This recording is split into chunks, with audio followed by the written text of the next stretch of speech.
So guys, for the first step, you want to go to search and type in date and time settings. Click on it. And now once you're on this, make sure that your time zone is correct. Make sure that you have set time automatically turned on. Now you want to scroll down and then click on sync now. Make sure that your date and time is fully synced up. For the next step, you want to go to search and type in view network connections. Click on it. And now once you're on this, you want to find your network adapter, double click on it, and then click on properties, and then click on Internet Protocol version 4. You want to select obtain an IP address automatically, and now under it you want to select use the following DNS server address.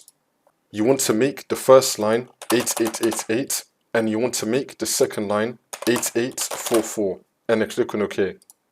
For the next step, if you're using a VPN or proxy, then you want to disable it.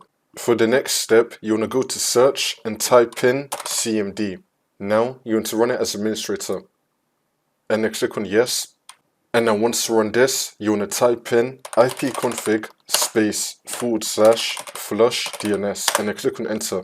And now you want to type in netsh space winsock space reset and then click on enter again.